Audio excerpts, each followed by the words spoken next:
Thank you. Thank you, Bertrand. Thank you for that wonderful and very generous introduction. And as I was telling you just when I arrived, you say I'm very important. I think the people that are truly important here are all of you that make the transformation possible. So thank you all for being here. Thank you for having come to Bonn. Thank you for engaging in this climate change agenda. Dear friends, the development of clean technologies can indeed help nations collectively accomplish the goals of the Paris Agreement and the Sustainable Development Goals. So I'd like to thank the World Alliance for Efficient Solutions for organizing these events, which help us move closer to those goals. Specifically, I would like to thank my friend, Bertrand Picard, for not only starting this organization, but for being an advocate of building a greener, cleaner, and more prosperous future. His personal accomplishments, such as completing the first ever round-the-world solar flight, are incredible. But his drive to develop energy-efficient solutions which could affect the entire world is equally impressive. This organization, which was launched at COP22 in Marrakesh, is remarkable. It's the first to bring together clean technology stakeholders from around the world to find solutions for the world's most pressing environmental needs.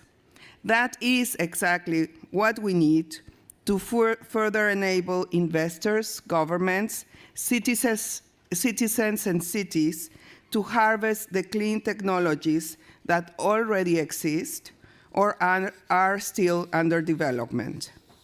After all, no one continent, country, or business has a monopoly on transformational ideas and solutions. But all of us can benefit if we work together, sharing what works, what doesn't, and what we've learned.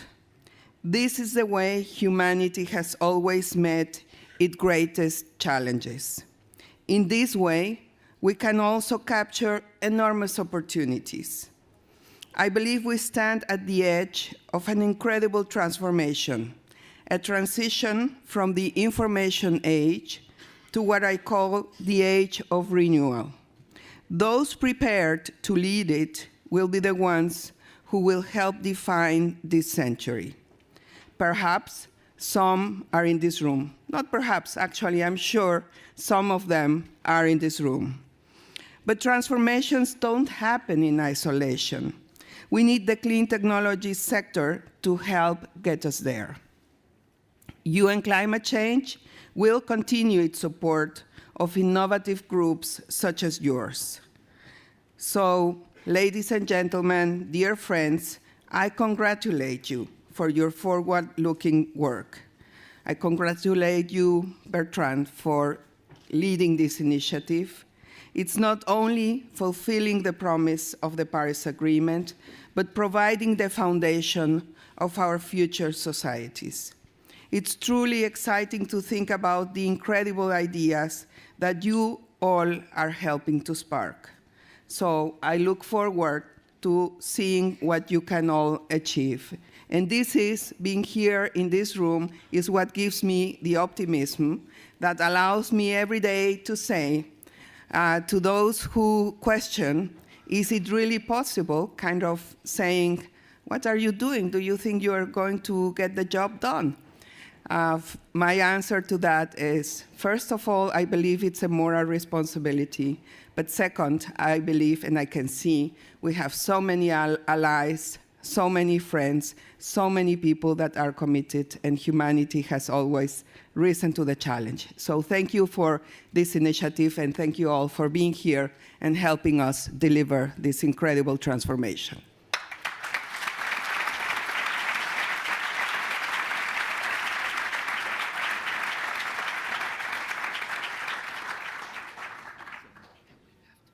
I know. Patricia, you have always been by my side each time I was launching an initiative with the United Nations. Thank you for that.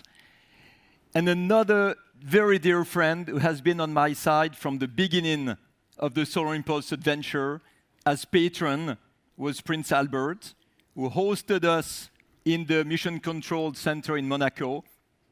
He's a head of state who is advocating for protection of the environment during the time he's head of state, not after he left office. And this makes him very special to my heart. His Serene Highness Prince Albert of Monaco.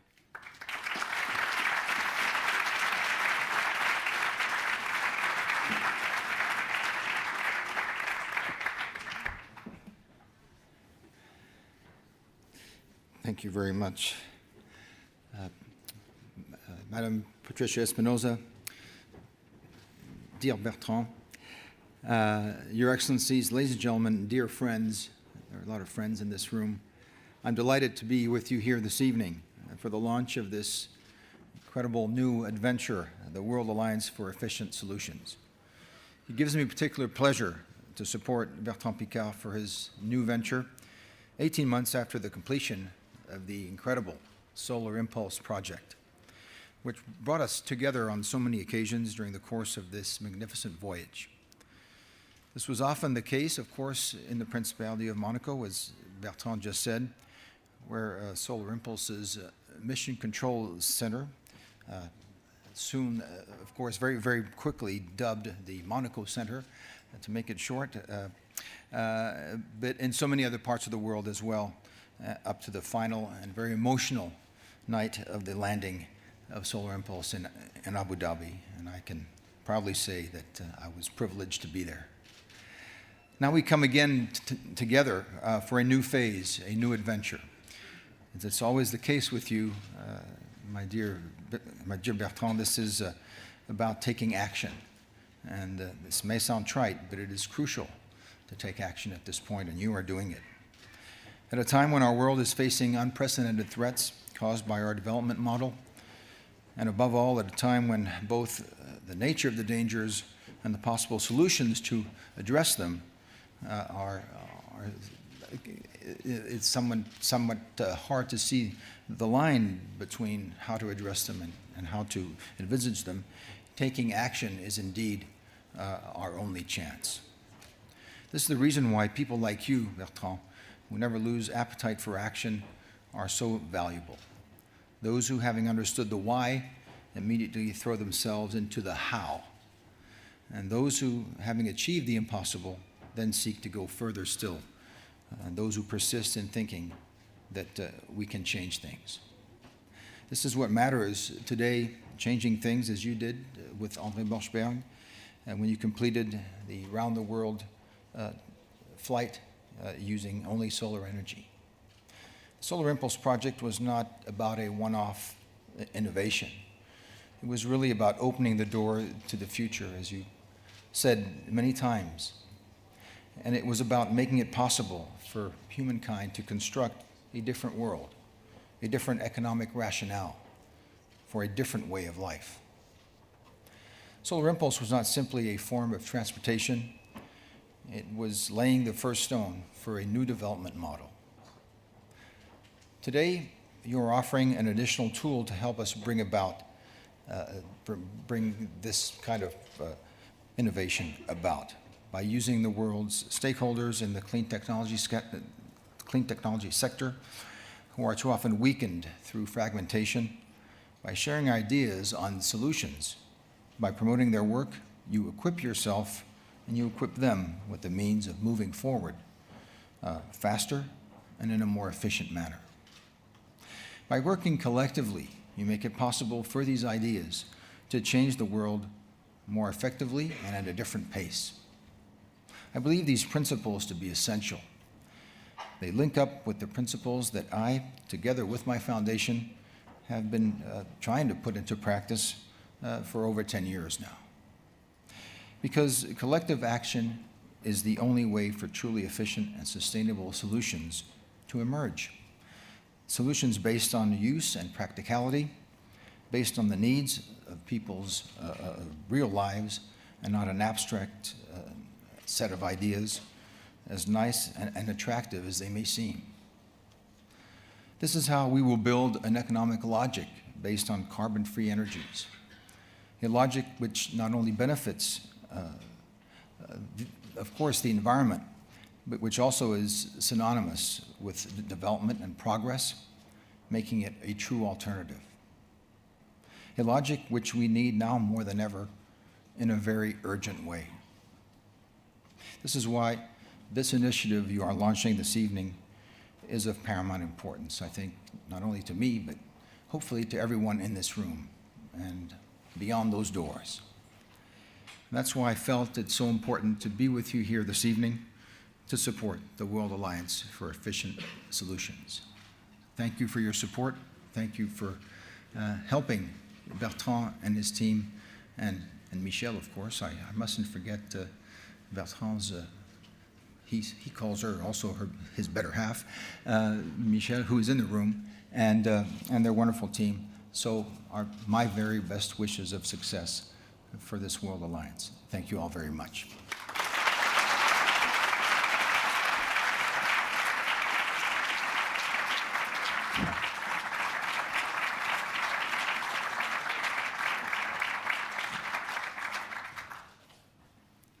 Thank you very much, Monseigneur and Cher Albert, to encourage us to be with us.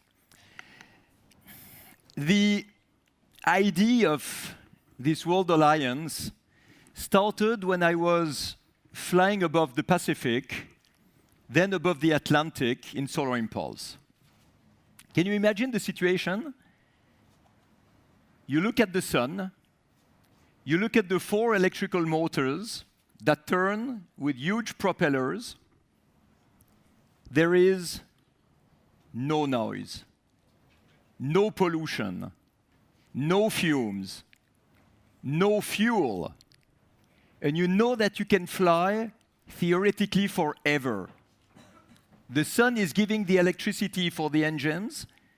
They also charge the batteries, so you fly at night until the next sunrise, and you continue, cycle after cycle.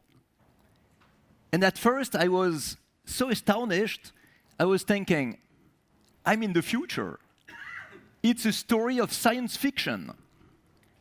And then I realized that I was not at all in the future. I was in the present. I was in what the technologies of today allow us to do today. And it's the rest of the world that is in the past.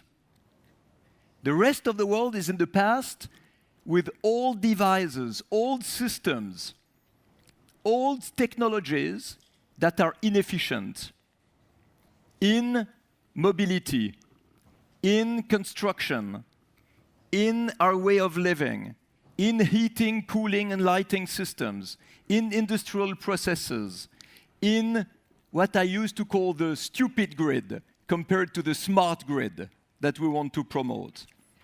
The world is losing half of the energy it consumes just in losses and inefficiency. So when we speak of climate change, we have to understand that it is less our way of living that is the problem than the old devices that we still use. We're so demanding to have the latest smartphone, and we're not able to have electric vehicles, well-insulated houses, LED, heat pumps, and everything we need to be cleaner. Nevertheless, all these solutions exist. Not only the one that's allowed Solar Impulse to fly around the world with no fuel, but all the solutions we need in every field that already today can help us to divide by 2 our CO2 emissions and our consumption of energy. But where are these solutions? Well, these solutions are not on the market very often. They are hidden in startups, in universities, in labs, sometimes also in big corporations, as we will hear later on, but they are not making their way to the market. And why that? Because innovation usually is pushed by subsidies, by public money. It makes beautiful results in terms of patents, but where do they go? We don't know where they go. What we need is to pull innovation instead of only pushing it. To pull innovation by creating the absolute need to use what has been invented. And this is where the governments have such a huge responsibility and power to set the legal framework that is going to pull all the new technologies from the labs and from the corporations where they are to be used on the market. But as long as it is still allowed to pollute and to waste energy, these solutions will not be used. So we have to see that we are now at a turning point. In the past, these solutions were not profitable. So we could not go to the governments and say, you have to use them. They said, we just cannot afford it. But today, they are profitable. Today, the biggest market ever for humanity is to replace all the old inefficient systems by new, modern, and clean technologies in every field. It's a fantastic market. It's a market of billions, of trillions of dollars to gain, not to spend, to gain. If you would just replace all the light bulbs on Earth by LED lamps, it would be $120 billion of profit. So we see that if we want growth today, we have to stop the stagnation we have today. The stagnation of just trying to sell to people what they already have. If you want to boost growth, you have to give them something better. And what is better today is more efficient and cheaper to use and creating more profit. So finally, we can reconcile ecology and economy. Because we can create a clean growth that is much better than the dirty status quo that we have today. So even for climate change deniers, we have solutions that boost growth, create jobs, make profit. So you see that today, it is not necessary to be only ecological as soon as we become logical. And these logical solutions, they are among members, startups, people we don't know yet, people who are in this room, who would like to unite their forces to be able to speak about energy with more power. This is what we need today. This is why we are here in this room. This is why we are launching the World Alliance for Efficient Solutions all together tonight. You see that it doesn't have just to do with environment. I focus a lot on corporations and political leaders. And this is why the first panel that I would like to suggest to you is made by political leaders and institutional leaders. The first one could not be here and is Maroš Šefčovič, the Vice President of the European Commission. I travel a lot with him to promote the energy union in Europe. Like millions around the world, I was deeply impressed. And here is addressing his message.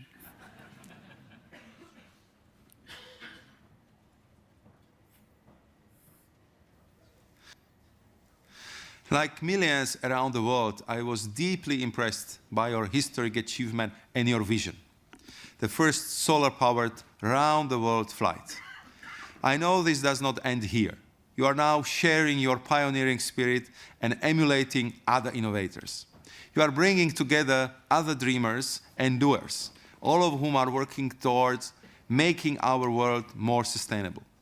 You are helping them talk to each other rather than past each other. As European Commission Vice President in charge of the Energy Union, I was glad to welcome and endorse your initiative at the outset. Europe is committed to the clean energy transition, but this can only come about with people, cities, companies, and governments who share this commitment and work together to make it happen. This can only take shape if we break silos and focus on tangible and efficient solutions for present and future generations.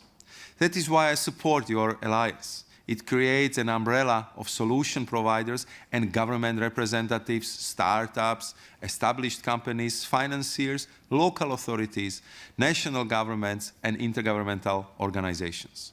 All of us who share the vision of a cleaner and more sustainable future. I'm glad that we could work so closely with you and your team up until now, and I'm sure the best of our cooperation is yet to come. The EU innovation ecosystem can contribute a great deal to this global endeavor. I therefore look forward to hearing about the 1,000 solutions, and I can guarantee full support of the European Commission in this important journey. Best of luck, and my warmest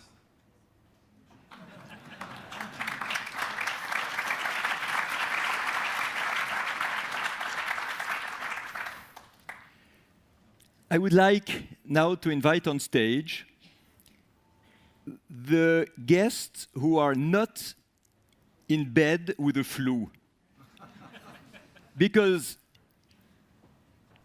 we had Adnan Amin, Executive Director of the IRENA, who was supposed to come and he's in bed with the flu. Kristalina Georgieva, CEO of the World Bank, is in bed with the flu. And I think for the next year, we have to make, again, the COP23 or COP24 in the warmest country and in spring and not in autumn. Salaheddin Mezouar is stuck in a traffic jam and will try to make it on time. If there were fast lanes for electric cars, he could go straight through the traffic jams, but it's not yet the case. So the survivors are called on stage. Dominique Ristori. Dominique Ristori, who is Director General for Energy in the European Commission. Dominique.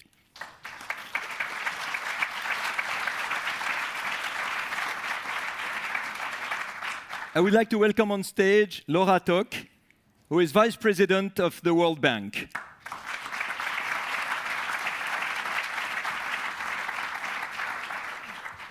And Rafael Paciano Alaman, it's a special situation. He's Minister of the Environment in Mexico. We met last year to speak about what governments could do with more solutions coming from technology. And now he's here, and we are moving forward together with his advice. Please.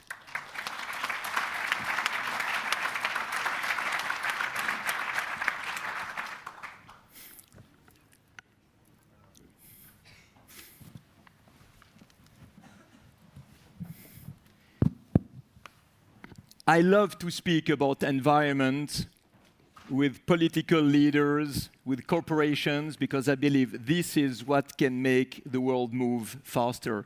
So, Dominique, what do you need? Because this answer will be really important for all the people in this room. What do you need in terms of solutions to allow not only the European Commission, but the national governments to move faster? Because what is obvious today is that the pace at which national governments are implementing solutions is not enough to reach the goals set by the agreements of Paris.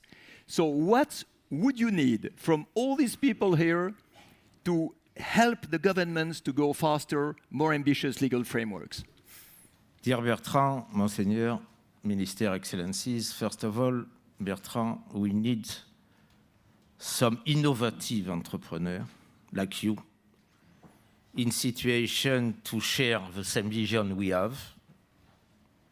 And our vision is this fight against climate change, the implementation of Paris Agreement should be seen not as a constraint, but as an economic opportunity.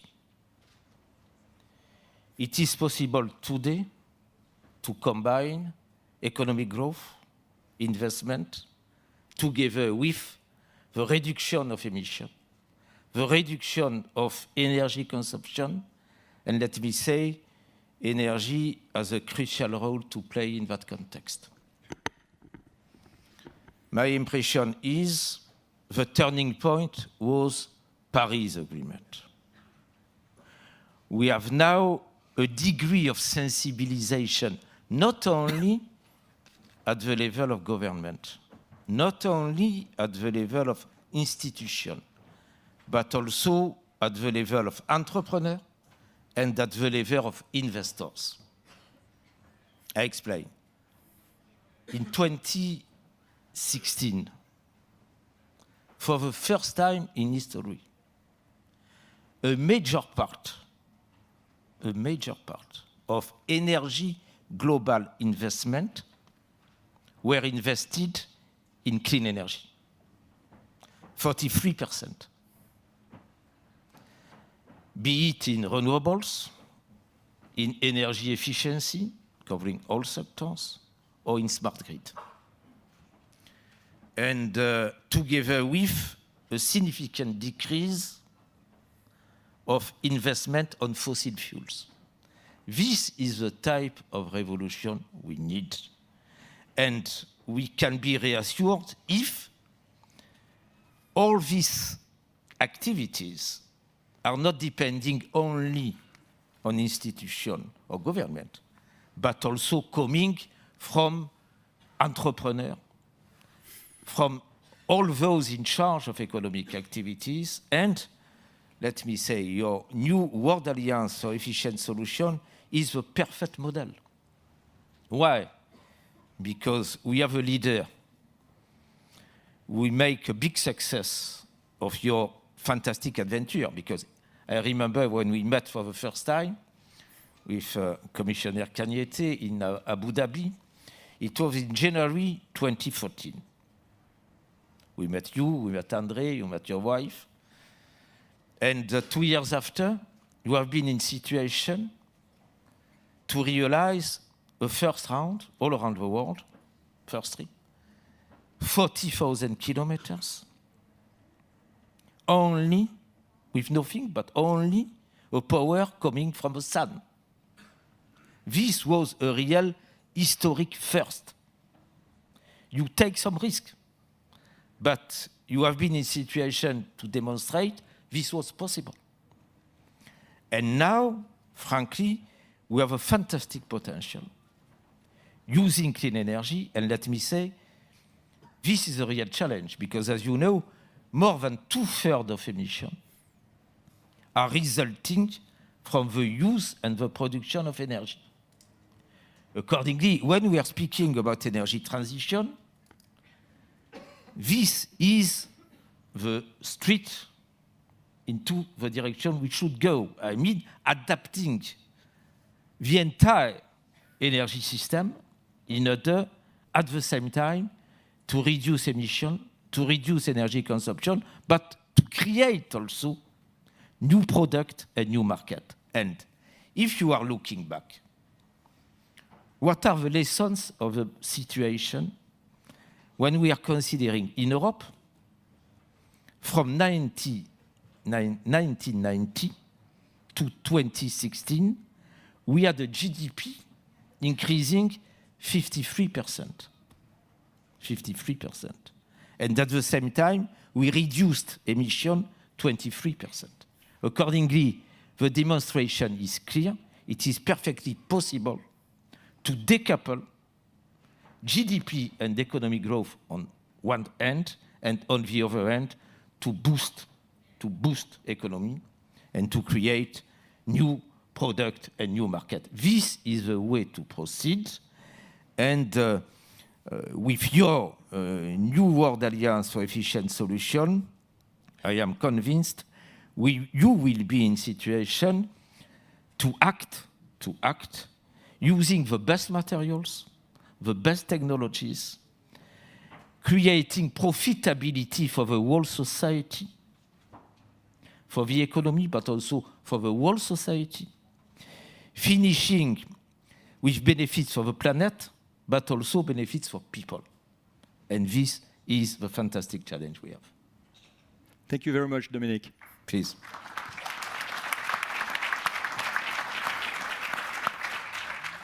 So for all the solution providers, you see why it's important to innovate. There is receptivity also at the highest levels. Now at the World Bank, Laura Tock, you are Vice President of the World Bank, and we know that the World Bank is sometimes giving the trends that are really important to follow. In your case, what are the type of solutions, what are the fields that you would be interested in backing? Thanks, Bertrand. Let me start by thanking the World Alliance for bringing us all together, and I think you're really inspiring all of us with your trip and your ambitions here. So I think what we're seeing is, as my colleague Dominique just said, a huge demand for clean solution for both mitigation and adaptation. A lot of it coming out of the Paris Agreement and the NDCs that countries submitted. And just sort of to give some evidence for that, our sister institution, the IFC, put out a report last week that showed sort of the explosive appetite, projecting off-grid and energy storage demand to go up by 1,000% by 2025, or green buildings to go up by 750%, or renewable energy. You can't even estimate, because every time you turn around, it's growing faster and faster.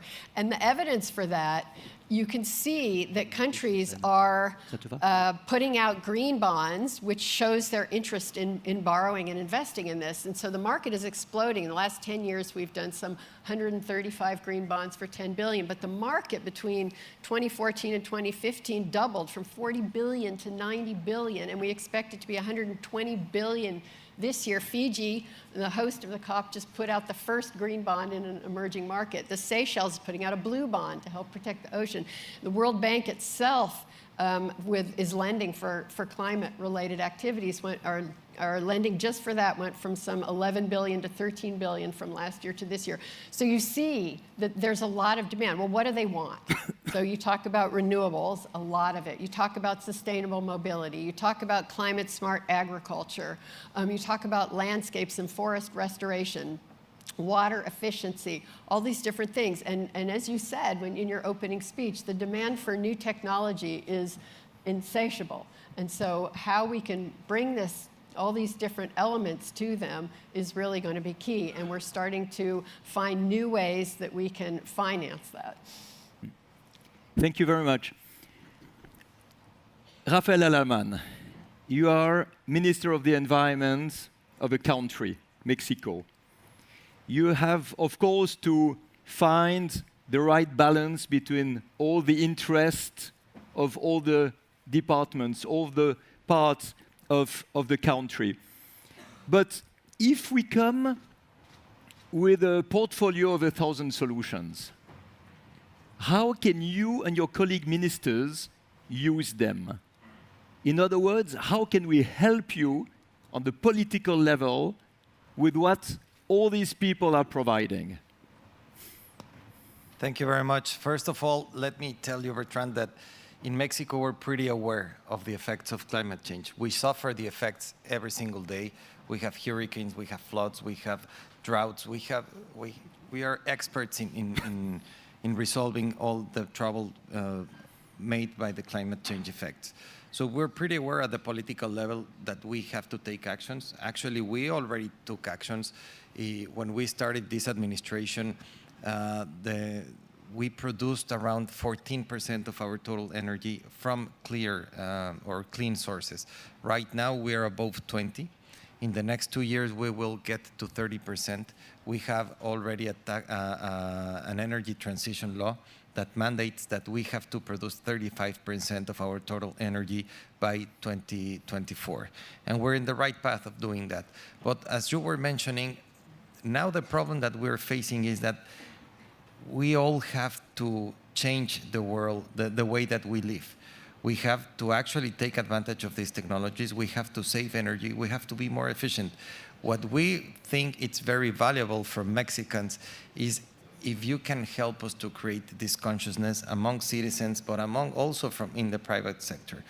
We are facing a lot of resistance from several industry sectors that they are not willing in investing in new technologies, in clean technologies. They still think that it's an additional cost, where all the evidence in the world actually points out that it makes sense from an economic point of view. So right now we have the politics, we have the policies, sorry, we have the institutions, the technology is available. We need to change the consciousness of the people. Thank you very much. I remember when I met in your office in Mexico, I was astonished to see how ambitious you were for your country, and to hear a Minister of the Environment speaking about economical incentives made me really happy. And this is why I was so happy that you would make it here for this evening. Thank you very much.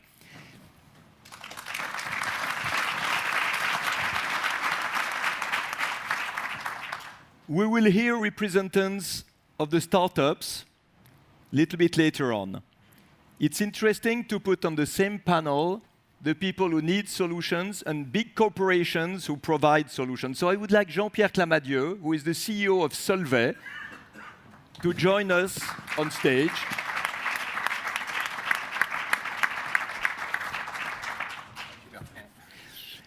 Jean-Pierre, with Solvay, has provided a lot of solutions for solar impulse to be more energy efficient, lighter, more performant. What are the main solutions that you have in your pipeline as a big chemical company that can help the political world in their needs for innovation and new products?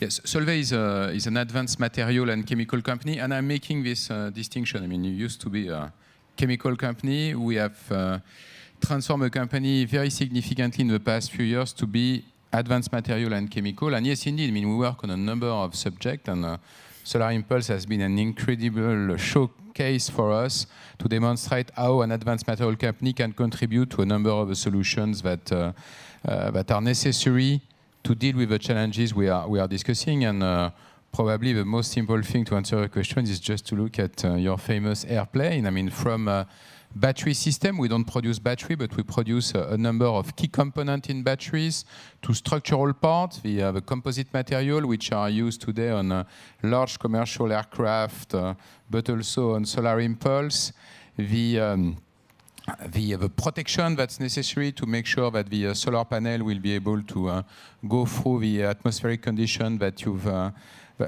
had to go through. And I can continue the list. I don't want to go into too much detail tonight. But again, I think the best way to show how Solvay can contribute to these challenges is just to look at your airplane. I think we were almost everywhere, not alone, by the way. We have a number of partners, and something we lack very much. You know that when I became the CEO of Solvay 5 years ago, I visited your team in Switzerland, and at the time, flying around the world without a drop of fuel was still a challenge. And I was very impressed with what I've seen, and a couple of things that are relevant to us. Clearly, the first one is the focus on energy efficiency. As you said it very well in another event yesterday, one of the key strategic decisions you've made when you started to design this project was to focus on energy efficiency. You know that the amount of energy that you could capture was limited, the amount of energy you could store was limited. So making sure that any drop or electron was used to the best of its possibility was great, and it's exactly what we are doing in a very different situation in our activities, trying to turn into a very efficient producer, and you did that very well. And the second point, a little bit different because it's more on the human side of it, was the fact that it was a strong teamwork. We can have the impression that in fact there is just one guy flying Solar Impulse, and it's true, you are the only one, or André, in the plane, in the cockpit, but you can fly only because you have a very, very strong team. The immediate teams, extended team, I tend to think we are part of the extended team, and this is something else that we've liked. And if I may, one of the reasons why I'm very pleased to be here tonight and participating in the launch of this World Alliance is because we at Solvay believe very strongly in open innovation. What does it mean? It means that we have thousands of researchers in our labs who are working on a number of programs, but we know that there's plenty of good ideas outside. And what we need is the ability to capture these good ideas. We are doing that already with universities, we are doing it with our customers, with our suppliers, and more innovation is not just one company project, it's something which goes across the supply chain, and we've been discussing here in Bonn how collaboration is important, but your ability to capture ideas coming from the startup world and allow us to identify the one which could have the most important impact, this is something which is very important for us. So this is a bit of a hole we have in our approach, and frankly speaking, you came with a very good idea at a very good point of time, and it's why I'm very proud to be here tonight supporting this project. Thank you very much, Jean-Pierre.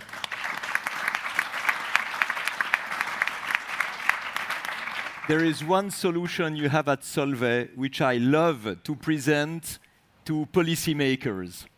It's the silica in the tire of the cars. If you put little pieces of glass that Solvay calls silica in the gum of the tires, you save 7% of fuel consumption, which means that the European Commission, Mexico, Germany, Switzerland, France, and all the others can be at least 7% more ambitious in the emissions allowed for a car. And if they are, all the silica will come everywhere in every manufacturer of tires and not only at Michelin. So we see how we can change policy by innovation. If you just allow me one word on that. In fact, Jean-Dominique Sénard was in this room at 2 o'clock this afternoon, the CEO of Michelin, and he was talking about sustainable mobility. Yes, indeed, and it's something that we've developed in partnership with tire makers, but big issue with tire is that they tend to dissipate energy, so reducing rolling resistance has been a challenge, and with tire makers we've been able to bring an innovative solutions. A couple of decades ago, it's almost, I shouldn't say a standard, but it's very widely used in Europe, by the way, thanks to some standards which have been put in place in Europe. It's still a solution which can contribute indeed to the reduction of energy consumption and CO2 emission in a lot of regions of the world, Asia, part of the Americas. So yes, indeed, we are very proud to be part of an adventure like this one, where we've been able to make breakthroughs with, obviously, in partnership with tire makers. Thank you very much. Thank you to be a supporter of Solvay solution. I'm a supporter of all the solutions that can help to have more ambitious energy policies and environmental targets. And I hope that for all 4 of you, the rest of the evening will be interesting. We will start now to go more on the innovator side, the startups, and there will be a panel with startups. So I hope it will make good opportunities also for you. I thank you very, very much. And big bunch of applause. Thank you very much. Thank you, Laura. Dominique.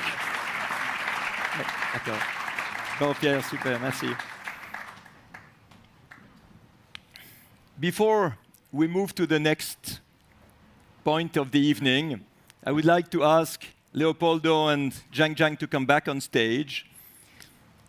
Zhang Zhang played a special song that I love on her violin by satellite telephone when I was alone in the cockpit of Solar Impulse for the last leg, flying from Egypt to Abu Dhabi. You know, the leg of all emotions. Because you know that if you fail, you have 15 years that are destroyed.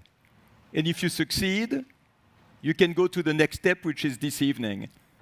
And I had in my helmet the song The Window by Leonard Cohen, sung by Zhang Zhang on her violin, and I was crying like a kid in the cockpit. Please play it again.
It's a moment I will remember all my life in the cockpit. And now, thank you, Jiang, to play it for the next step. And the next step is the World Alliance for Efficient Solutions. So I will explain you, or remind you for the one who know it, how we're going to work together. The Solar Impulse Foundation existed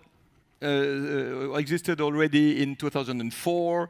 It did the educational program, spread the message of Solar Impulse about clean technologies, innovation, protection of the environment. So we're basing the work on the Solar Impulse Foundation and its partners. We have partners, who you will see on the screen, who are funding all the work of the Solar Impulse Foundation.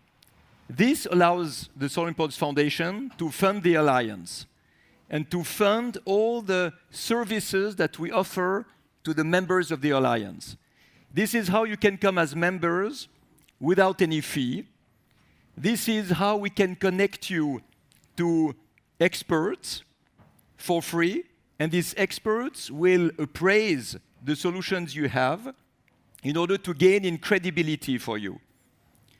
We will connect you also for free with investors.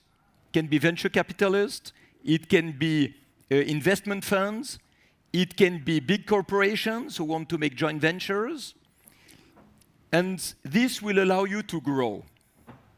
We have a connection with a wide network of institutions at European level, at world level. These institutions will also contribute to bring experts and to bring credibility to the work that we are doing. They will bring solutions. We will give them back solutions which allow us to go one step ahead. Once we have solutions that are credible, that are funded, we want to select the 1,000 best solutions as a first step. Why 1,000? Well, I have to explain you a little bit about that. We were, with my team in Marrakesh last year, we were launching the idea of the World Alliance for Efficient Solutions. Patricia Espinosa was there, Ségolène Royal was there, Minister of Environment of Morocco, Hakima Laïté was there, and I was speaking. There were a lot of people, there were a lot of media, and I was thinking, what I'm saying is really not sexy. We're creating a new association, and what are the media going to say? And I was thinking in my head, I have to find something that is a little bit more pushy than just an association. And then I thought, maybe I can announce that we're going to find solutions. And I was thinking, I was talking, and I was thinking at the same time, how many? And in how much time? 1,000, 2,000, 500 in 1 year, in 1 month, in 2 weeks, in 10 days, in 5 years. And then I thought in a few seconds, I think it's reasonable to say 1,000 solutions in 1 year. And they all applauded. And they thought, that's a really good challenge. And my team was looking at me saying, he's completely crazy. But we're okay with being a little bit crazy in challenges. And here we have this challenge of 1,000 solutions. This is to empower the members, bring the solutions of the members to the level of key decision makers in order to allow them to integrate the reality of what the technology offers today into the regulation, to pull innovation, as I said in the beginning. So there will be a new trip around the world in 2019. Once we have the 1,000 solutions by COP24, we will go around the world with representatives of institutions, of members, of selected media, to go meet governments, not only at the national level, because we saw how important it is to work also on local level, cities, region, and to empower the solutions of the members into regulation and legal framework. So this is the way we work. And this is the way that I believe we can support you. We are here to support members, support solutions. We are not competing against anybody. We also have professional associations who come, association of who also have their partners, people who bring technology.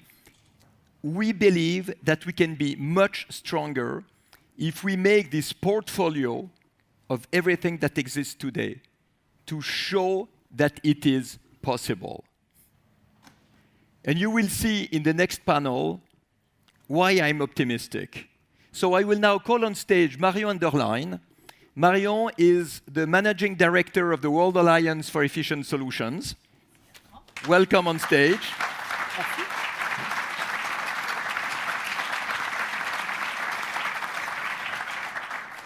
Marion and her team are in relation with members, with you, on a day-to-day basis.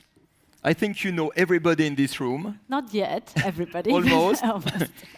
And you are going to invite several of them so they can demonstrate what they have as solutions for the world.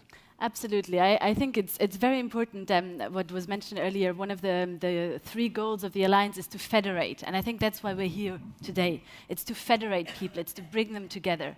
So the Alliance, and Patricia Espinosa said it earlier, it's share experiences. So that's one of the things. We need to exchange, we need to share, we need to build bridges between us, we need to create synergies, exchange about best practices, join forces. And so one of the things I would like to announce, most of you are already aware of this, but we have launched a new website, which is live and has been live since last Friday. So this was a bit of a busy week for everybody here.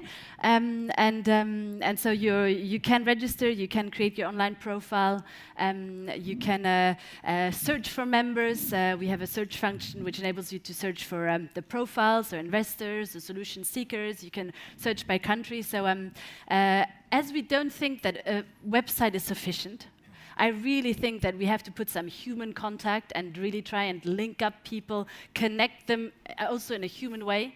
I'm very pleased to welcome the first members panel of the World Alliance for Efficient Solutions, which is composed of, I can see Sandra somewhere. So we have 2 solutions, Sandra and Igor. Please come on stage.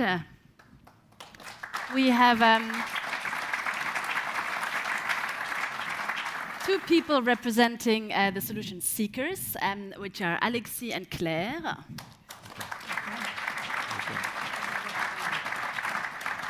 And we have 1 investor, Christian, who can also join us. So please have a seat. I might sneak in the middle. Thank you very much. Just going to. Thank you very much. So it's a very great pleasure to have you here. I know most of you, not everybody perfectly well, but I think it would be an interesting discussion. So you think the expectations are very high because you're here to represent all of the people in the audience. Okay, so maybe we can start with you, Igor. In terms of, so you're the solution providers. What is your biggest pride, or what has been your biggest pride in actually implementing your solution? And every time I'm asking a question, please take the opportunity to present yourself, to actually say what you're working on and what your objective is in the Alliance. Thanks. It's a great honor to be here. So we are CGON. My name is Igor. We are CGON as Carbon Gone, and we are addressing a problem of air quality in large cities through efficiency.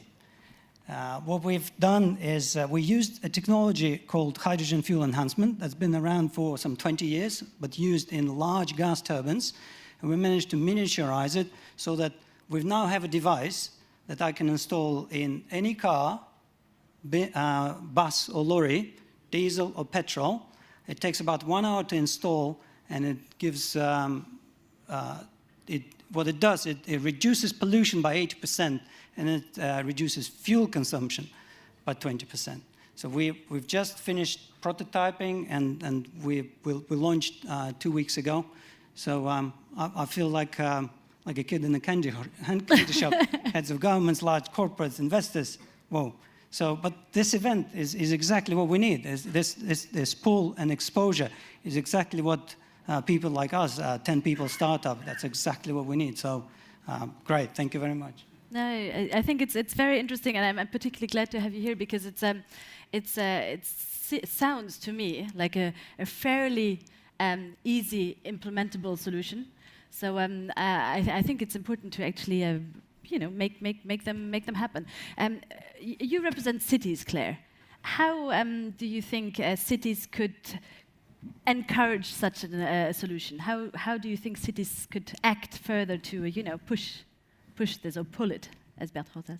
Yeah, well, I think cities are in general, so Energy Cities is a network of cities in energy transition, mostly in Europe, but all over the world too. And I think usually mayors are natural innovators. They want to have innovation in their city because they are confronted every day with a new problem that they have to solve on the day, on the spot. So this is something that is obviously, in a way, natural. But what we often miss, actually, and where we need this pool is actually to have a place where we can find the innovation and that we can trust that innovation. I would say that indeed there is three main aspects where we need to really do a little bit of more push and pull innovation. One is on the medium size, because often we do find it can be easier to find solutions for individuals. For example, I will take the storage issue. So now we have batteries, and we most probably soon will buy our home battery in IKEA. So this is on the individual levels, it's in a way easy. And then you have, on the storage issue, you can have very big scale storage solutions, such as putting half of Norway fjord, using the fjord and putting some water barrage so that you can actually store the energy that is produced in northern Germany. But in medium size, like the city size, there is a lot of solutions that are needed, and we don't have them. We don't have innovation at that size, that it will help us to have storage capacity for everything that is produced during the summer, for example, finding maybe in the geothermal capacity of the territory some solutions that we can take to make sure that in the winter we have the heat or we have the electricity that we have produced during the winter. So there is a number of this medium size is often a problem. Then the second innovation where we really have some needs is on links. And this, I think that we will have some examples afterwards, and I'm very happy already, because again, Uber, it's an easy thing. You have a driver and you have somebody who needs mobility. This is easy. The problem is when you have to link people that don't know they have resources, like waste resources. And this is where we need the innovation. You need to find where are the new resources and to tell the people who have resources, and actually we all have energy resources, just completely untapped.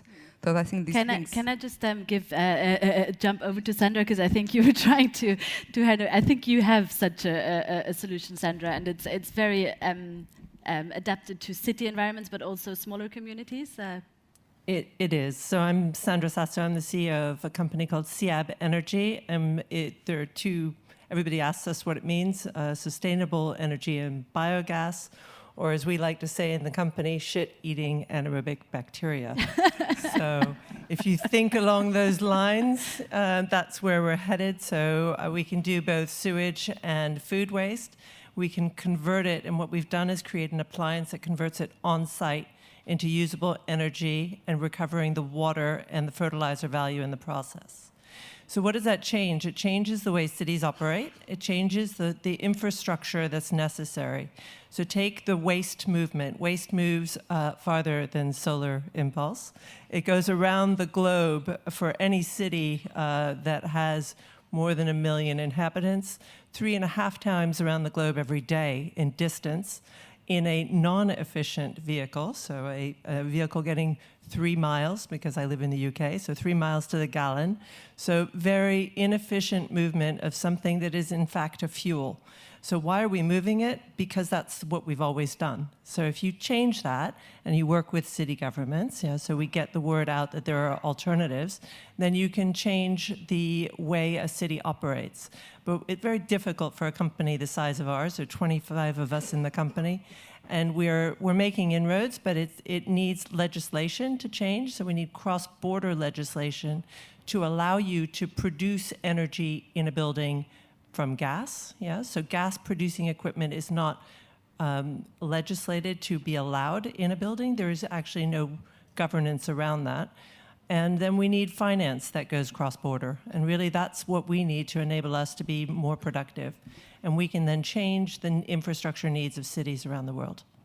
Christian, is that something you would invest in? So it's very exciting. Actually, both Sandra's and Igor's projects are definitely interesting and very impactful. So what are we doing? We're Bamboo Capital Partners. It's an impact investor, or as we say, we make investments that matter. So we invest in companies that provide essential products and services to basically low-income people. And by this, directly benefit or improve their quality of life. We do that in 3 different sectors. One is financial inclusion, which is basically microfinance, and increasingly fintech. The other one is healthcare, and that's more and more digital health. And the third one, and that's the reason why I'm here, is actually, and that's what I'm really working on, it's energy. And here we're focusing on off-grid energy. So let me give you a little bit of a background. Today, we still have about 1.2 billion people globally who have no access to any electricity. We have another probably 2 billion people who have very unreliable access to the grid, which basically means that almost half of the population of the world lives either in the dark or has very unreliable energy access. And the grid will never reach many of those people because it's too costly, it's too complicated to extend. So this is a huge problem, right? I mean, it's a development problem because we believe that energy or access to clean or modern energy is actually the basis for human development. But it's also an environmental problem. Because if these people, and at one point in time, they will need to have access to energy. If these people are actually following the path that we have chosen in the past, Europe, Northern America, China, and so on, we're going to have a collapse, an ecological collapse. It's not possible. So, big problem, actually, sometimes are big opportunities. And fortunately, today, technology has improved, and lots of technology developments which happened actually in the last couple of years, like solar PV prices going down, battery technology improving. Actually, all that what was developed for mobile or for mobility actually is having these incredible side effects for off-grid people in Africa and Asia. But it's more. It's also about data, digital business models, remote monitoring, and so on. So there are lots of technology development which just happened in the last, I would say, 2 to 5 years, which suddenly make possible that those people in Africa or in Asia who live off the grid will be able and are already leapfrogging from basically kerosene and candles to distributed solar. And that is truly exciting. It's a huge business opportunity, and that's where we invest in. So we're probably not right at in the scope, or your projects are not exactly in our scope, but of course these type of investments are what we believe are truly impactful, and we should have much more investors who are focusing on these opportunities. I'm really glad you're here because one of the definitions of an efficient solution for the World Alliance is that they are profitable as well, and that's what you're saying. So a lot of these solutions actually make sense not only from an ecological point of view, but they're logical, as Bertrand always says. So I think it's very important. How from so Alexis, you're director of the Open Lab, so it's a group of mainly big corporations that try to work together on sustainable mobility. What do you think big corporations can put in place to actually accelerate all these solutions? You know, I think if you especially looking at Igor, because he's in the mobility sector, so he sits here next to me. He's got how many people? 15, you said? 10? I think, are you afraid of him a little bit? No? I think there's a great synergy. Yeah. Because some of the smaller companies that we have, they are a little bit afraid of you big guys. So what is your attitude? How do you think you can encourage them and not scare them away? So our attitude is very humble, especially after the ambition that you set, the World Alliance, and we feel very humble. Bertrand, you said 1,000 companies. It came out of your mind during the speech last year. We started much smaller, So I work for the Open Lab. Actually, I'm an employee of Michelin Corporation, but I'm only one here tonight. And this, we founded together with partners who want to work on sustainable mobility. And Mr. Clamadio, the head of Solheim, is one of the founding members. So we have around 20 corporations, big companies in energy, transport, consultancy. I'm forgetting some of them, but many of them, all the sectors. And we want to look for the future of mobility and innovation as well. So how we could support those companies very much. And we just started before this meeting. We just met with Igor 2 hours ago, and we found already some solutions to go to market for his product. Fantastic, great. Okay, thank you very much. Bravo. Exactly what we need. This kind of events is exactly what we need. That pull factor from large corporates, city mayors, heads of state. So yeah, perfect. I'm repeating myself. What is your, because obviously we had all these representatives of institutions earlier, what do you expect of them? You mentioned regulations earlier already, Sandra. Do you think it's really key for innovation to happen, to work on regulations, to encourage policymakers to be more ambitious, to actually, enable the breakthrough technologies today? Yeah, definitely, because for us as a small company to have to engage with a policymaker to create a regulation around our product makes it very difficult to bring product to market. So as an example, we've had to get involved with the fire department, both in the United States and in the UK, and educate them on what it would involve so that they could make a decision as to whether they could permit the units to go into a building.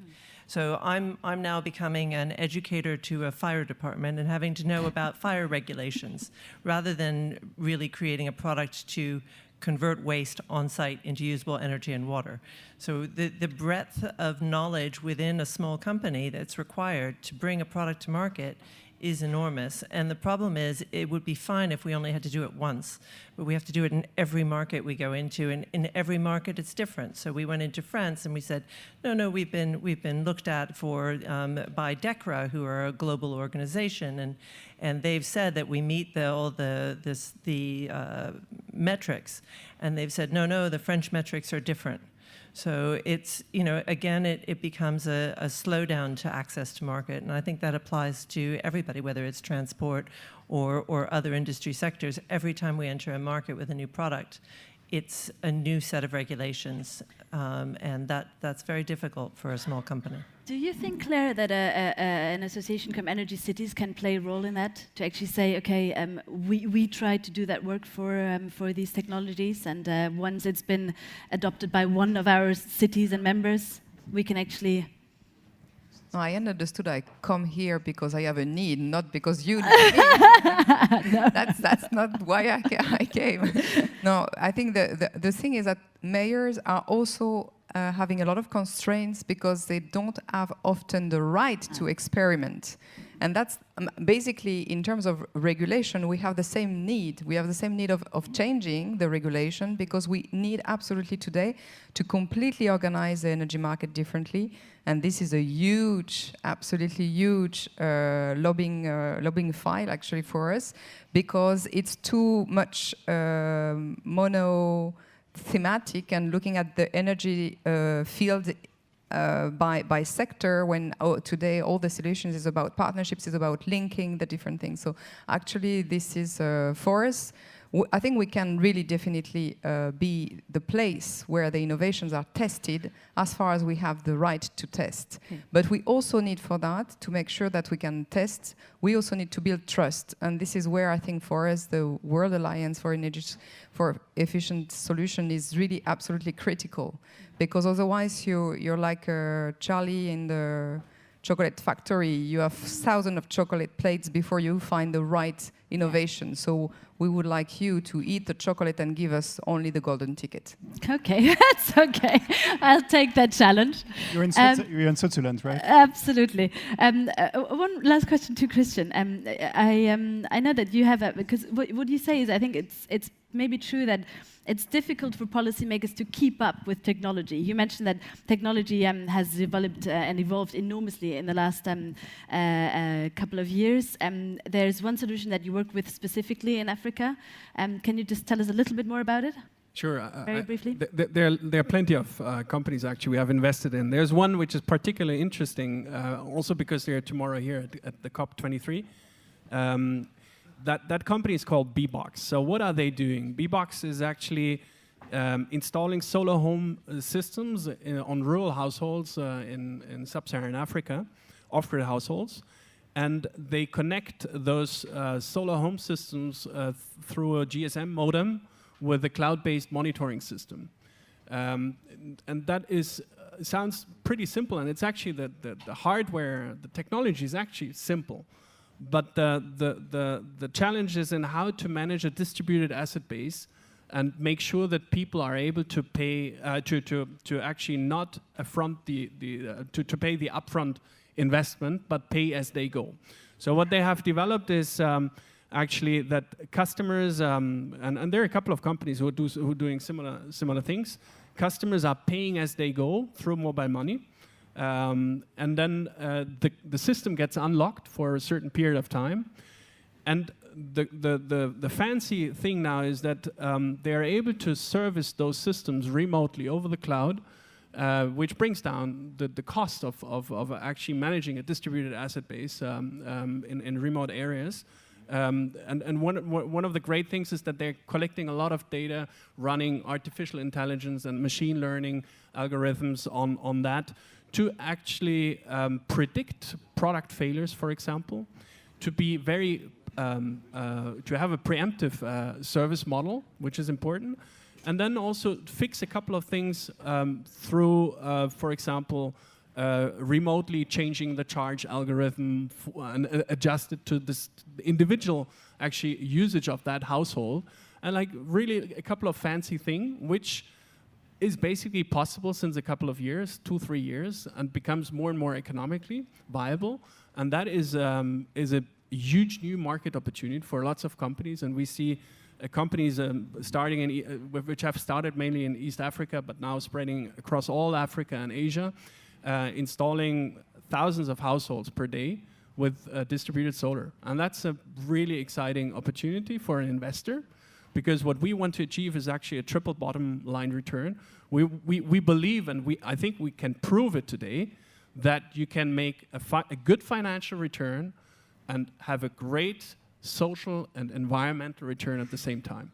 And these are the business model we are looking for. Yeah, I think, I hope that we had a meeting with Solar Alliance earlier, and a woman who was particularly interested in that. And it's fantastic if you think that maybe soon there will be better service model in Africa than actually for Swiss solar panels, you know. So I think this is there's so many opportunities in that area. The advantage somehow is that there's not an incumbent technology. They can immediately leapfrog, and that is something which is more difficult for our for our existing solutions. But I believe that a lot of the innovation will actually come back to Europe and be disruptive here too. Let's hope so. Well, based on what you just mentioned, do you want to take 1 minute, Alexis, and tell us what you discussed with Igor? Is it okay? No, so your solution is looking for access to markets.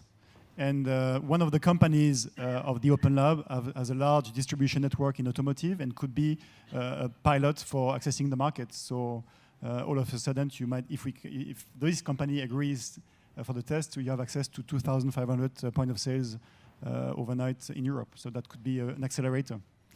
And this was just a half an hour ago. So I love this work. So we strongly believe in innovation in ecosystem. It has been mentioned before in terms of open innovation. Alone, we can't do anything. You've said that very much better than I did. And here, only those 5 of us, startups, cities, finance, corporations, we can already do many things. Absolutely. And we already have a few more examples of people that already met through the World Alliance. So I thank you very much. I hope you will all be there at the cocktail afterwards. So thank you.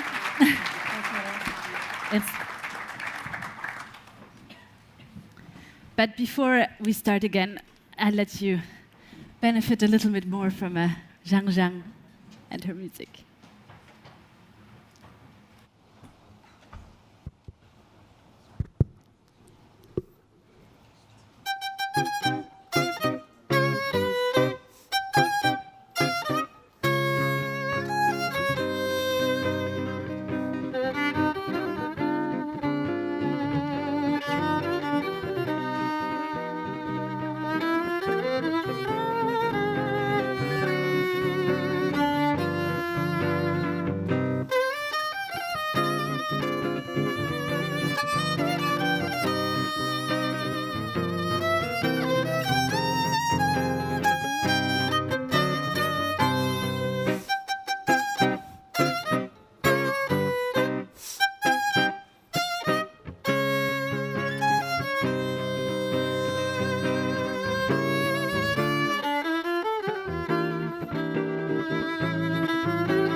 Thank you very much, Zhang Zhang. So I would like to welcome three other members on stage. They were amongst the first ones to join the World Alliance at the beginning of this year.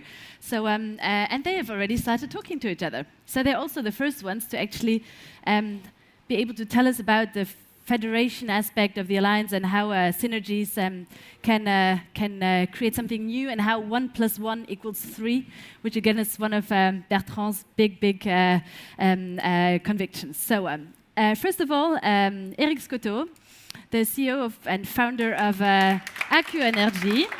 He's kind of the centerpiece of this cooperation. Then we have Maxime Thérian somewhere. There we go. He is the business development manager of Mascara Renewable Waters. And then Antoine Meffre, who is the CEO and founder of Ecotech Ceram. There we go. So I allow you to sit down, but only if you're very brief, okay? Erik, je te laisse commencer. So I'm going to be very brief because we are late. It's always like that. But absolutely. Okay. So I'm representing Accu Energy. So since 14 years, we are developing, we are financing, building, and operating renewable energy plants across the world. We're still an independent company, which is rare in this field today, and we are based in 40 countries. And I'd like to talk about the reason why I'm joining the Alliance is. Renewable energy is a decentralized energy.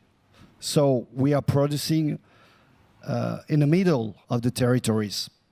It's fully decentralized. So when you are producing renewable energy that way, you got a responsibility which is not only to carry and to bring energy. You have to understand the ecosystem because you're going to be living within the people for the next 50 years.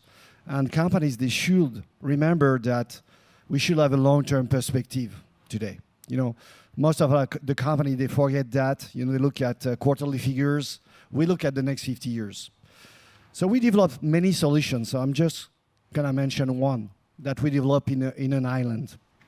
There is a scarcity of space on island.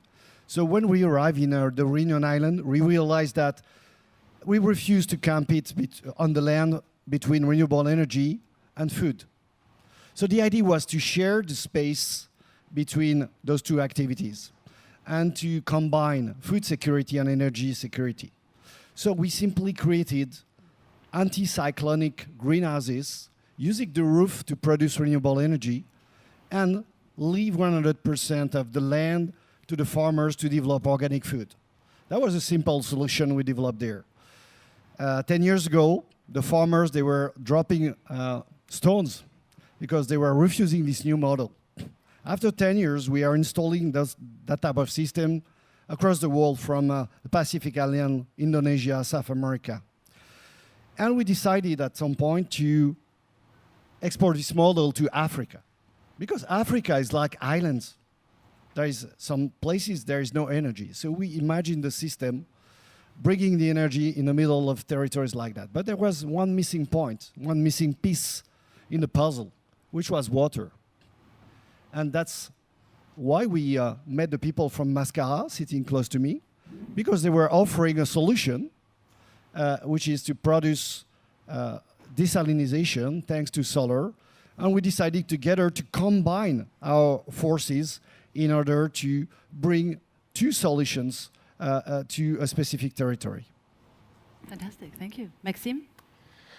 So Mascara is the world's first solar desalination technology, and it is producing renewable and affordable water for off-grid territories. It is the only way to get affordable water in remote territories such as islands. And when we were offered the opportunity to meet with Accio Energy through the alliance, it was an incredible opportunity for us because we were at the stage where we had 2 demonstration units implemented throughout the world, and we were at the stage where we needed access to market. This was that stage where we had demonstrated the efficiency of our solution, both technically and economically. It was efficient. It is providing fresh water cheaper than any desalination solution that is providing water using fossil fuel technologies. So it was incredible that when we met with Erik and Accio Energy teams, it was an instant match. It was just a few hours of discussions on our experience developing the renewable energy sector for the founders of Mascara, making renewable energy now the cheapest energy source in the world, and our approach to business, our ethical approach, and our vision for this territorial development of providing electricity, agriculture facilities, and water at the same time. It was a very good match. And so from that meeting, we are now developing a project, which was exactly what we needed for our development and what Accio needed for their territorial comprehensive approach, 360 view of agriculture, energy, and water. So now we are developing a few different projects. I'm just going to mention like one in Djibouti that is going to be taking off soon, and on Réunion Islands as well is something that we are developing currently. Great, so it's really the example of 1 + 1 = 3, right? Antoine, your story, because you also got in touch with Erik through the World Alliance. Yes, it's a profitable and sustainable story. So 1 + 1 = 3. So it started in 2014 when we create Ecotech to design one of the most profitable and sustainable thermal energy storage solution. So it's a medium-size solution for city, for example. And this solution is a container with the insulation from inside and full of ceramic, which can be heated up to 1000 degrees C to store thermal energy. And this container is named EcoStock, can be plugged on the industrial site to improve the energy efficiency, or it can be plugged on renewable site production to improve the value of the electricity. And few months ago, 6 around, I was in my car going to the office, and I was listening the radio, and I heard Bertrand talking about the World Alliance and looking for 1,000 solutions. So as soon as I arrived to the office, I decided to write to the Alliance, Solar Impulse, to explain and to present the solution. And very quickly, the team understands the potential. So, okay, let's go, send us some information. And okay, 2 weeks after, I was still in my car listening to the radio, and Bertrand was talking about Accuo distributing our solution. So I was a little bit surprised, but as you know, Bertrand has the vision. We are here, and so I call Erik. You know about? Okay, come to Paris. We have to discuss. 1 month after, 2 years, we try to make a fundraising, and 1 month after Bertrand said, Accuo decide to invest, and now we are developing, and we are developing with InnoEnergy, with ADEM, with Europe. So it's nice to see all the partners on the side, and everything go fast since Bertrand Picard. Thank you. Help us. Perfect. I see that there's only 1 minute left, so I'm going to be fast. So there is something which is absolutely obvious. Is we don't have yet 1,000 solutions. We have almost 500, but they are already working together. Why? Because this is so simple. This is the first time we are going to be able to push people, startup, and giving them all the possibilities. And the most important one, most of the time, is financing. Because those guys, when they start, they cannot afford to buy a tie. Like you see that. So we need to help them to get some financing. No, I'm joking, because I've been in the same situation 14 years ago when I started the company in France. I was a little bit optimistic. I had an idea. I wanted to build a wind farm, 2003, 2004. So I said, okay, that's a good idea. There's a PPA. You can sell your energy, no risk. So I went to see the bank. Thought they were nice, and they offered me a coffee, And I never found any money from the banks, never found any money from equity. So I went to Canada, and I convinced those crazy guys to lend me some money, came back to France, and we built the largest wind farm ever, But I was crazy how much effort we did put to impose a simple idea. So with the World Alliance, it's over. We're going to make it happen. And now, because the time is flying, no more talk, action. Thank you very much, Erik. Perfect. Merci beaucoup.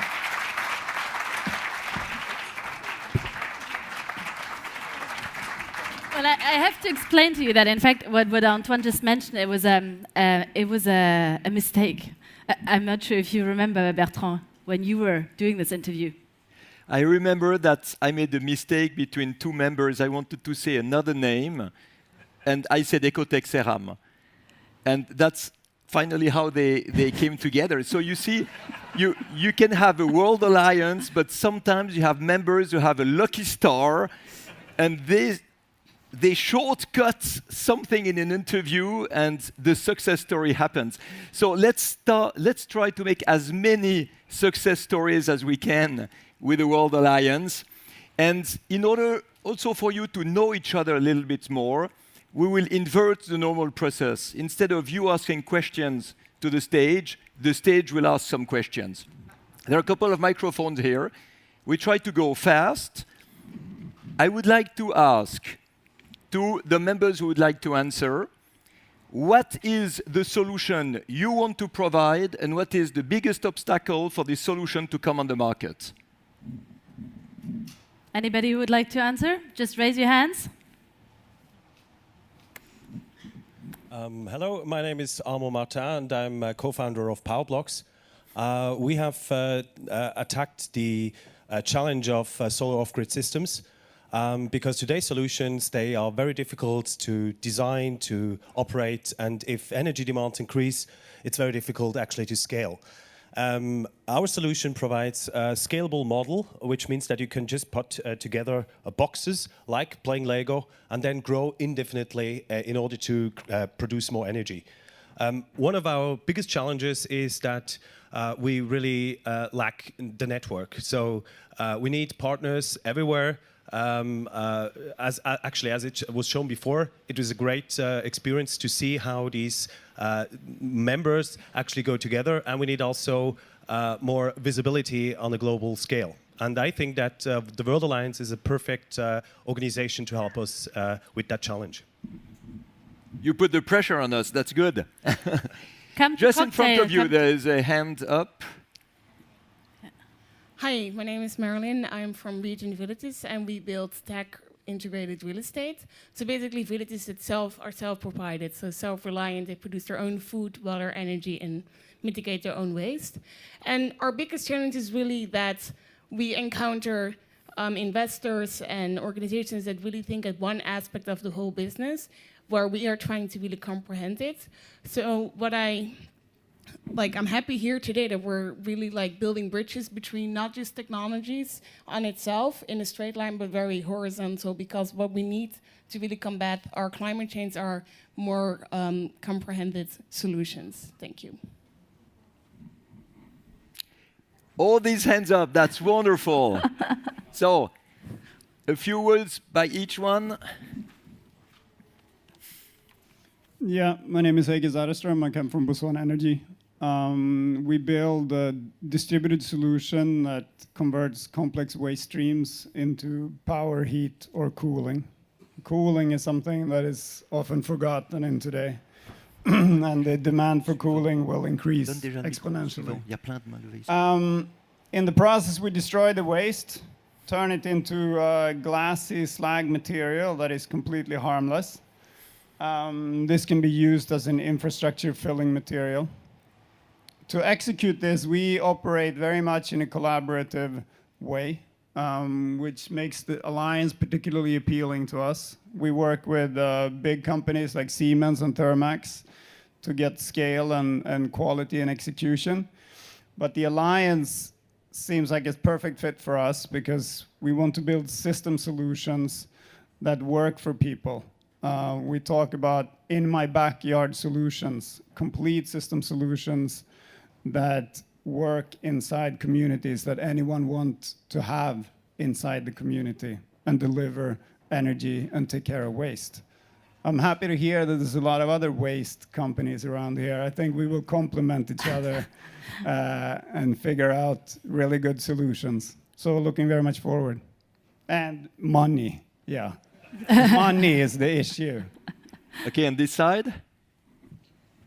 Hello, I'm Rafael de Mestre. I'm the one who went around the world together with Bertrand Picard, but an electric car. I tried to meet him, but it failed because of weather conditions. And hello, and I'm helping a company from Spain to connect the whole nations with the infrastructure for electric cars. And the biggest issue is the political situation, like we already had, the legal things we have to we have to meet. And the other thing is the different standards of the different nations. And I have to say, I have to thank you very much to make it possible to connect the nations, because the biggest problem from us, from our people who want to move the world, is that we are stuck in our nations, and the sponsors and all investors are always only looking at how to, also the political people and the management structures are structured that a manager of a nation has to meet his Excel table for the nation and not looking globally. So even with Michelin or other people I was always talking with people which are always looking only in the borders. And borders for me are only, I'm Catalan and I'm... the people are doing wrong direction. So I'm wanting to have a borderless world, and to have a border is always only limiting us. So thank you for the World Alliance globally looking us as human beings for one planet. We all have to all have to care about. And we also thinking, looking for investors helping us to push the development for connecting the whole world, the whole grid of the whole world. When I went around the world 2012 the first time, I have to say we have one standard, it's electricity. We don't need really make things more complex. 2016, the world around the world was more difficult because of all people wanted to make a standard for themselves. It's interesting. You're already mentioning what the next question was going to be, which was focusing on obstacles. So I'm not sure if there's anybody around here that would like to answer that question. There's one over there. What kind of obstacles you're facing in your activities? Good evening, everyone. My name is David Janik. I represent Green Rail, one of the proud founding members of the Alliance. What we do is we produce railway sleepers that we reuse recycled plastic and rubber in their production. The main obstacle, I would say, that is the fact that the railway infrastructure sector is quite particular. It can be described as closed. It definitely lacks innovation. So this obstacle, I think this is what we can do together with the Alliance, establish some new collaborations, valuable ones, in order to change this, in order to change the mindsets and encourage more innovation, more sustainability in the railways. I'm looking forward to it. Thank you very much. So we see that with obstacles, we have regulation, we have standards, we have money. And this really encourages us to move into that direction with the World Alliance, to have members who are innovators and seekers who are looking for innovation, but also the investors who can come as members, and we have investors here. And we have the link with a huge network of institutions and governments. So we really hope that we can help you to go through these obstacles and allow you to grow as much as you can, because the most you grow, the better will be the world and the cleaner will be the world. And it's such a beautiful adventure that we are starting together.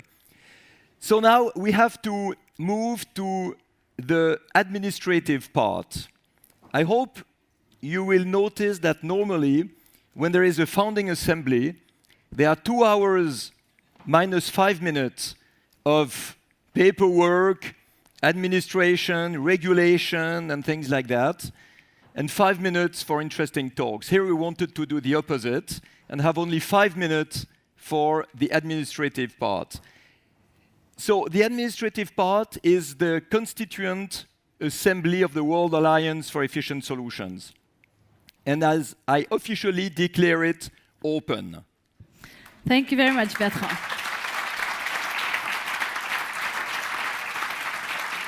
So according to the statutes that have been distributed to all the members that registered before this General Assembly, the initial presidency for 5 years will be taken on by the Solar Impulse Foundation. So Bertrand, as the chairman of the Solar Impulse Foundation, will also be the president of the World Alliance for Efficient Solutions.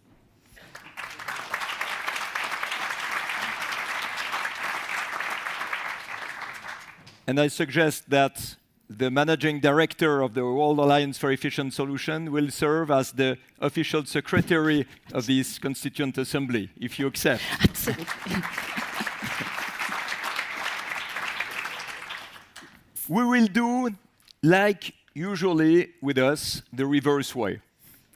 We're not going to count who is in favor of the statutes. You have received the statutes, you have read them, you have asked questions.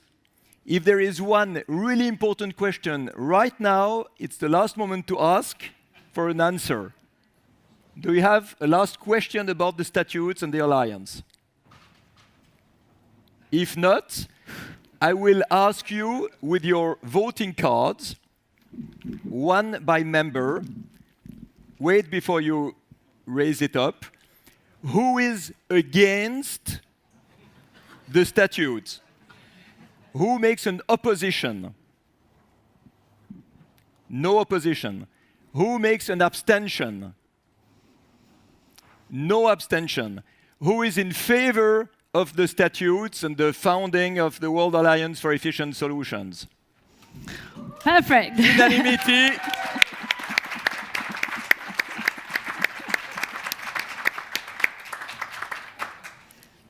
We exist.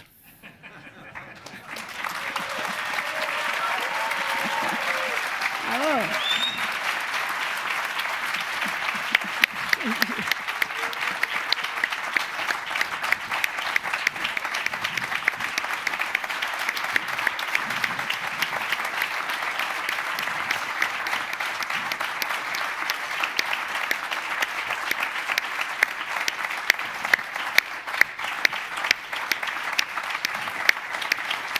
Thank you for trusting us, and thank you for giving us this opportunity to move together.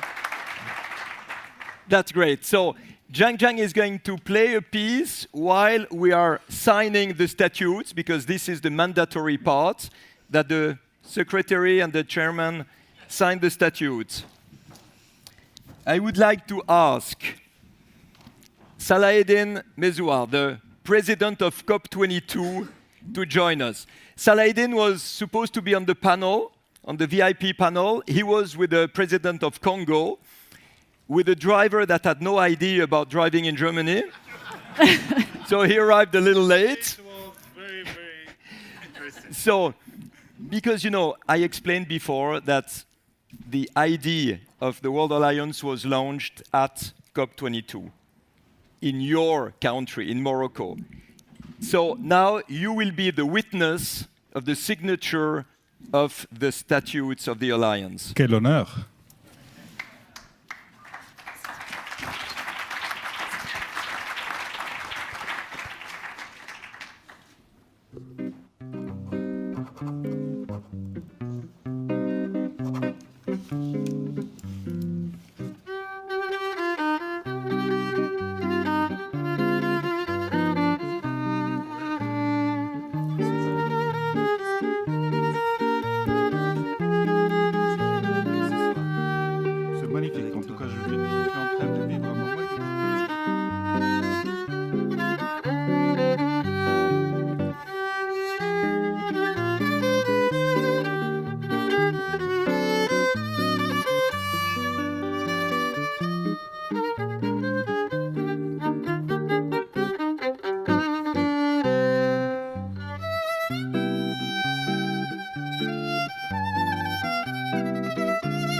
Baldo.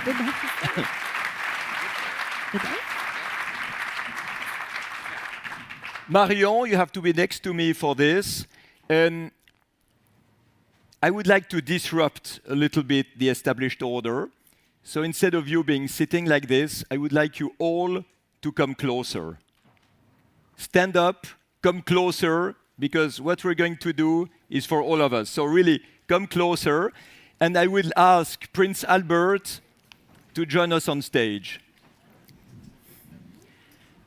And during this time, I would like the team of Solar Impulse Foundation to come on stage, because nothing from what is going to happen will be done only by 2 people. We have a fantastic team who has worked in the last 2 years to make this happen. So the Solar Impulse Foundation team, please, on stage.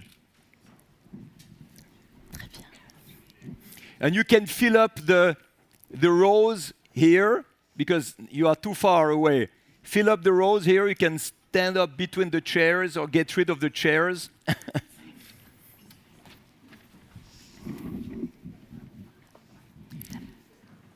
Come as close as you can from behind, because this is the moment where we're starting working. Until now, we were preparing, we were celebrating. Now we start to work. We have to launch the challenge of the 1,000 solutions. We have to work to have, for COP24 in Poland, 1,000 efficient and profitable solutions to protect the environment. So who can best launch this countdown than Prince Albert? Because for every of my takeoff, for the round-the-world flight, for all of the takeoff of André, because we shared the cockpit, we had the voice of Prince Albert in our headsets before putting full throttle. He was giving the clearance to start. So I would like you, Albert, to give us all the clearance to start the official countdown to select the 1,000 solutions. Okay. Bertrand, well, thank you for entrusting me with this important role, and it's been really a pleasure to bear witness to the launch of this extraordinary project, and I'm privileged to do so. So, Bertrand, as I've said during the Solar Impulse flights, I give you the clearance to proceed with the launch of the World Alliance for Efficient Solutions. Thank you very much.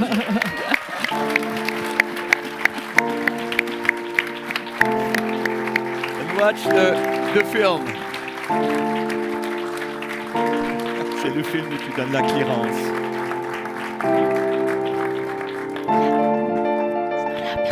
Bertrand, you are released to proceed and have a fantastic flight. Okay, I'm proceeding, releasing the brake, and full power.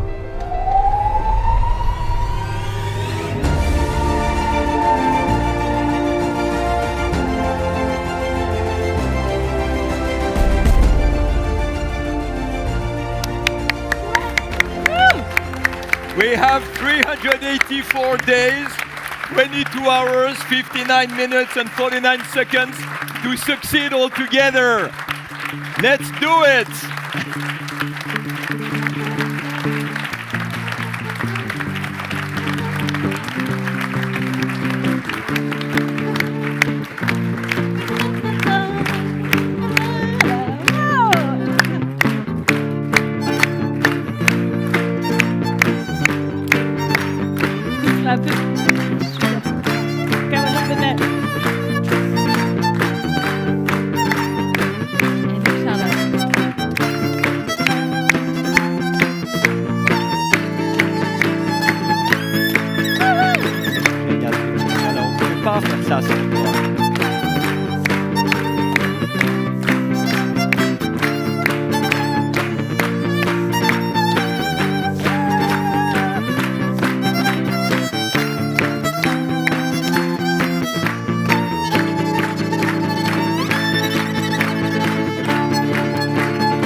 Wonderful.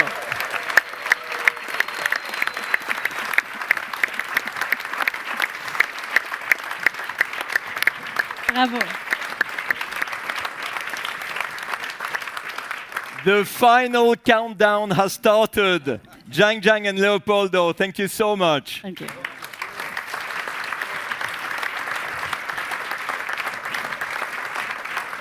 Now we'd all like and to... remember one thing. Always remember one thing. History is not behind us when we look back. History is what we do when we look forward and we write it together. And this is what we have to keep in mind, because we can improve the world with all the solutions you have, and this will make history. So history is in front. Bravo. Et merci infiniment à toi. Now, please all join us at the UNESCO pavilion. So you go out to the right for a little cocktail and to get to know each other. Thank you. UNESCO pavilion. Thank you.